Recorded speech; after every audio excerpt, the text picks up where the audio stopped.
એક ટાઈમ હતો જ્યારે અમે ગણપતિમાં અહીંયા ગરબા રમવા આવતા હતા, જ્યારે અમે નવું ગરબા દોડિયા ચાલુ કર્યા હતા. ભાઈ આ ડુંગરનું નામ શું? આ ડુંગરનું પીલવા ડુંગર. આ બાજુ બે ડુંગર છે કે એક જ છે? એક પેલી બાજુ છે પણ આ જો મોટો ડુંગર એમ. હા, તેનું નામ શું? પેલાનું બીજું નામ છે, તેનું ના સાંભળેલું પણ આ જો પીલવા ડુંગર. આના પર હમણાં ગાડી જાય કે નહીં? ને અડ્ડા સુધી જાય. રસ્તો બંધ છે એવું કે કેમ? હા જવાય કે રસ્તો બંધ છે? એટલે વાંગણ જવાનું હતું તો બંધ કે તો કંઈથી જવાય હવે? સીધું વાંસદાથી. Welcome back to new blog. તો આજના આ વિડીયોમાં અમે આવી ગયા છે વાંગણ ગામમાં આકડા વોટરફોલને એક્સપ્લોર કરવા માટે. અને અહીંયા અમે કેવી રીતે આવ્યા એ જોવા માટે આપણે થોડું વિડીયોના પછાડી જઈએ. એમ તો આ વિડીયો પછાડીનું છે પણ અમે આગળ મૂકી દીધું છે. કેમ તું સમજી? મેં બી નહીં સમજો પણ જે મનમાં આવ્યું તે બોલી દીધું. ચાલો ત્યારે જ નીકળીએ હવે. ચાલો ત્યારે નીકળીએ હવે આપણે.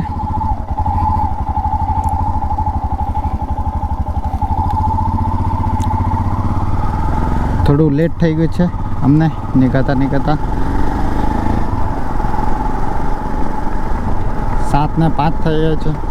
6:30 વાગે નીકળવાનું નક્કી કરેલું હતું અમે. એ તો હંમેશા માટેનું મને લેટ જ થાય છે. ચાલો ત્યારે વિડીયોની શરૂઆત થઈ ગઈ છે તો વિડીયોની શરૂઆત કરીએ આપણે લાડકા ભગવાન શ્રી કૃષ્ણના નામથી. જય શ્રી કૃષ્ણ, રાધે રાધે. તો અત્યારે અમે પહોંચી ગયા છે વાકલ, ધરમપુર વલસાડ હાઈવે પર. અને એક ટાઈમ હતો જ્યાં અહીંયાથી મેં બસમાં જતો હતો, આ લોકોના જેમ જ ઊભી રહેતો હતો. અત્યારે ચોમાસામાં બસવાળો ખૂબ જ લેટ કરે છે કેમ કે રસ્તે ખાડા બહુ જ પડી ગયા છે. એટલે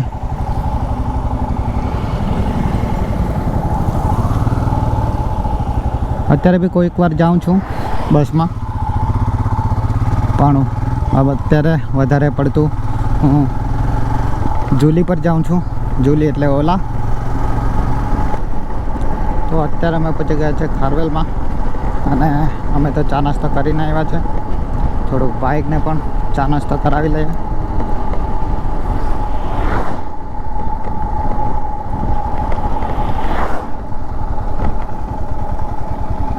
કેટલું પીવાની? એ જ જમકડી. કેટલું પીવાની? 610 રૂપિયાનું. સારું, 610 રૂપિયાનું પાઈ દઉં તમે. 610. હા,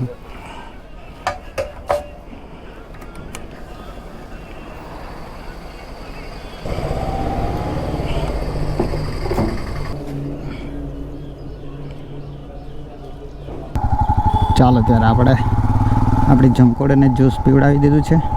અને આપણે ગૂગલ માતા કહી રહી છે કે 1 કલાક ને 4 મિનિટ થશે, પણ આપણે કહીએ છીએ કે 1.5 કલાક પાક્કો નીકળી જશે. તો અત્યારે અમે છે આપણા ધરમપુરમાં. અહીંયા છે આ 3 દરવાજા અને ધરમપુર અત્યારે અમે ક્રોસ કરી રહ્યા છે.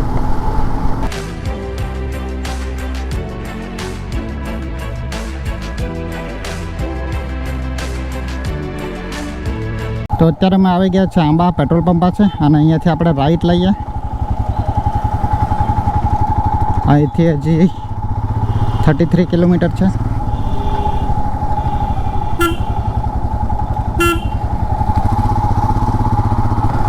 વાંગણ આગળ એકવાર મેં જઈ ચૂક્યો છું પણ રસ્તો એટલો બધો ખ્યાલમાં નથી, એટલે આપણે મેપ લગાવેલું રાખેલું છે તેથી આપણો ટાઈમ વ્યર્થ નહીં જાય. મારા જોડે મારા બેનના છોકરા આવવાના છે, મીન્સ કે બેનની છોકરી અને એમના હસબન્ડ. મારા રિલેટિવમાં 2 જણા આવવાના છે આગળથી. રસ્તામાં એ લોકો ઊભી રહેશે કશે. ઘર એમનું મેં પણ જોયું નથી. ઓહ સોરી.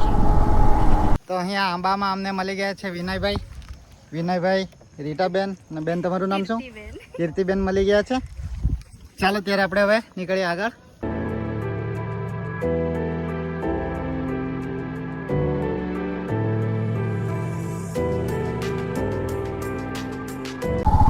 એક ટાઈમ હતો જ્યારે અમે ગણપતિમાં અહીંયા ગરબા રમવા આવતા હતા, જ્યારે અમે નવું ગરબા દોડિયા ચાલુ કર્યા હતા. અને એ અમને અંકિતભાઈ લાવ્યા હતા જે આજે અમારા સાથે નથી. એ સ્કોર બ્લોક ચાલ્યા ગયા છે. પણ અંકિતભાઈ ખૂબ જ સારા માણસ હતા. એમના જોડે અમે આવતા હતા અહીંયા ગરબા રમવા માટે, આટલે દૂર ઘરથી. મજા આવતી હતી અંકિતભાઈ જોડે. અને અંકિતભાઈ સ્કૂલમાં, ગુજરાતી સ્કૂલમાં જ્યારે લખોટી રમતા ત્યારે એમની આંચી, એમની તીર નહીં ચાલતી ત્યારે એ લખોટી મારા પર જીતી માંગતા હતા. અંકિતભાઈને આજે એ બાને યાદ કરી લઈએ આપણે. Miss you અંકિતભાઈ.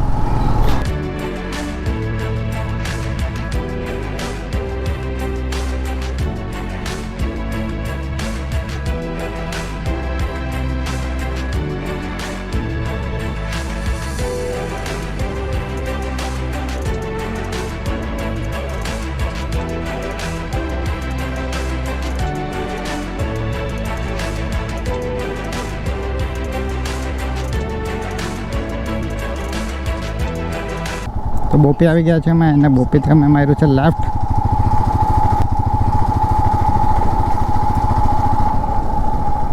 અહીંયાથી હજુ બતાવી રહ્યું છે 19 કિલોમીટર. લાસ્ટ ટાઈમ જ્યારે ગુહી ગયા હતા, જ્યાં અમે સનાતનનો ધર્મ લીધો છે મમ્મી જોડે, ત્યાં ગયા હતા આ જ રસ્તે.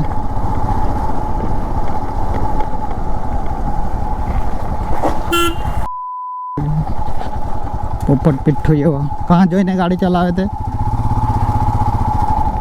બોપીથી અમે જ્યાંથી લેફ્ટ વળ્યા ત્યાંથી 2 કિલોમીટર ખરાબ છે રસ્તો. હવે અહીંયાથી લઈ લઈએ આપણે લેફ્ટ. અહીંથી સીધું પણ જવાય છે. સોરી, તો મેપમાં સીધું બતાવી રહ્યું છે. ના ના, લેફ્ટ જ છે. 17 કિલોમીટર.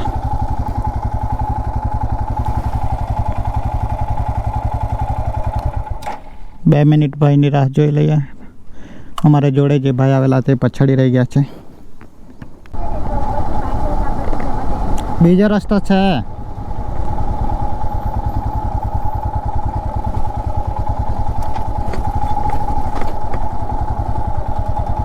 તો અત્યારે અમે આ નદી ક્રોસ કરી રહ્યા છીએ, અને આ પુલ ખૂબ જ નીચો છે, અને સામેનું દ્રશ્ય પણ ખૂબ જ સરસ લાગે છે.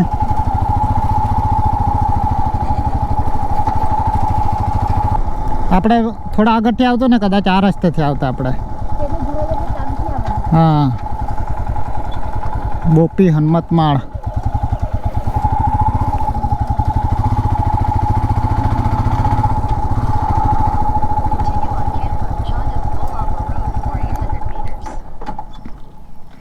ભાઈ આ ડુંગરનું નામ શું? આ ડુંગરનું પિલવા ડુંગર. હા, પિલવા ડુંગર. આ બાજુ બે ડુંગર છે કે એક જ છે? એક પેલી બાજુ છે, પણ આ જો મોટો ડુંગર એમ. હા, તેનું નામ શું પેલાનું? પેલાનું બીજું નામ છે, તેને ના મળેલું, પણ આ જો પિલવા ડુંગર. આના પર હમણાં ગાડી જાય કે નહીં? ને અડધે સુધી જાય. અડધે સુધી પછી ચાલતું જવા પડે. હા, પેલી બાજુથી. પેલી બાજુથી? હા, આમથી નહીં, પણ પેલી બાજુથી જાય. અહીંથી ગુહી કેટલું આગું? ગુહી 10 કિલોમીટર તો ખરું. 10 કિલોમીટર ના. વાંગણ જાના છે. વાંગણ હમણાં તો વાંગણ તો આ બાજુ જવાય. હા, કઈ નહીં. હા હા, ચાલો.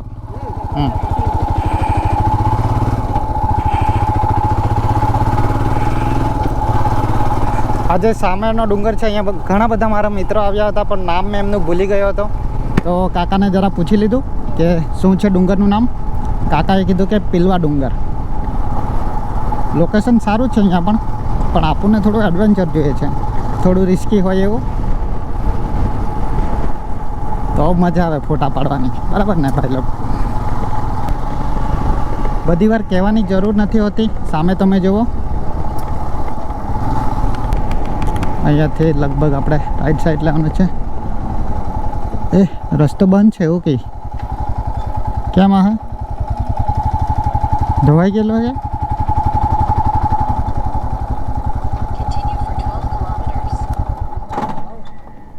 જવાય કે રસ્તો બંધ છે? એટલે વાંગણ જવાનું હતું તો બંધ કે? તો કંઈથી જવાય હવે? સીધું વાંસદાથી? તો બહુ ફરવા પડે કે બીજો કોઈ શોર્ટકટ? નજીક કયું પડે? આ કેમ રસ્તો બંધ? ખોદાઈ ગયેલું કે વરસાદને લીધે? તો પેલું ગુહી બાદથી જવાય કે નહીં? બહુ ફરવા કે? અહીંયાથી જાય તો કેટલો વાર લાગે? કલાક ખરો કે? લાખું ફરીને જવા પડે એમ ને? આ કહીએ ડાયરેક્ટ વાંસદા બજારમાં જવા પડે ડાયરેક્ટ? બરાબર. ચાલો કંઈ નહીં.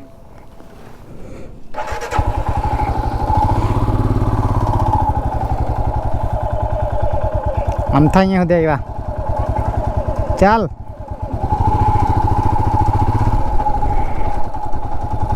તો ભાઈ લોક નસીબ ફૂટેલા છે. લેટમાં હજી વધારે લેટ. વાંસદાથી ફરીને જવું પડશે એવું કંઈ છે, કેમ કે વધુ વરસાદ હોવાને કારણે નદીનો પુલ જે છે એ તૂટી ગયેલો છે. તો અત્યારે લગભગ અમે 5 થી 6 ગામડા કાઢીને આવી ગયા છે વાંસદામાં.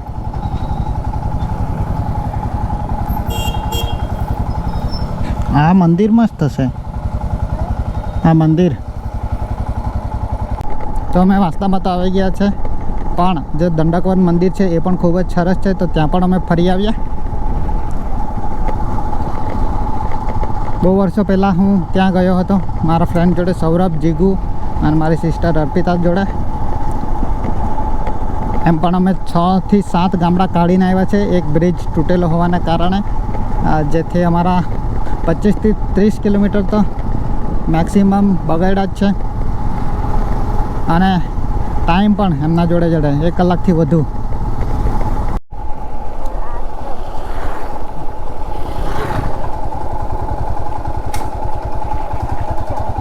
આશ્રમમાં આપણે થોડું ફરી લઈએ, દર્શન કરી લઈએ.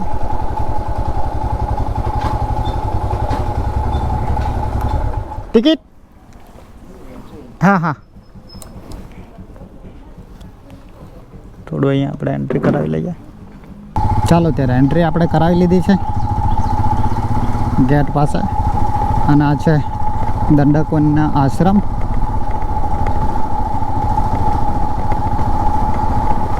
એમ તો અહીંયા આવવાનો કોઈ પ્લાન નહીં હતો, પણ અમે આવી ગયા છે વગર પ્લાને અહીંયા.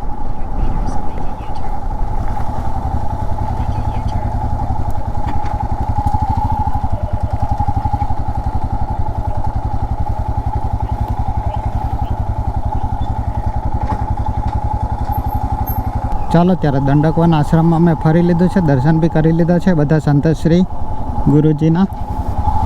અને અહીંયા મંદિરના અંદર નહીં તો નહીં, પણ મંદિરના બહારથી બી ફોટો વિડીયો અલાવ નહીં હતું, તો અમે ઓનલી દર્શન કરીને આવતા રહ્યા છે. હવે નીકળીએ આપણે પાછા વાંગણ વોટરફોલ, વાંગણ ધોધ. તો અત્યારે અમે ખાબલા ક્રોસ કરીને અમે પહોંચ્યા છે આંબાપાણી ગામમાં. અહીંયાથી 5-5.5 કિલોમીટર છે વાંગણ ધોધ. આ ટાઈમે તો લગભગ અમે પહોંચી ગયેલા હતા, પણ બ્રિજ તૂટેલા હોવાને કારણે ખૂબ જ ફરાવો પડ્યો છે અમારો. 1 થી 1.5 કલાક વ્યર્થ ગયો અમારો. ચાલો ફાઇનલી વાંગણમાં એન્ટ્રી થઈ ગઈ છે આપણી, પણ વાંગણ વોટરફોલ હજી અહીંયાથી છે 4 કિલોમીટર. તો મિત્રો આજનો આ વિડીયો થોડો લાંબો થઈ ગયો છે, તો આપણે વાંગણ ગામના આંકડા વોટરફોલને નેક્સ્ટ એપિસોડમાં નિહાળીએ. જોવાનું ભૂલતા નહીં. રાધે રાધે.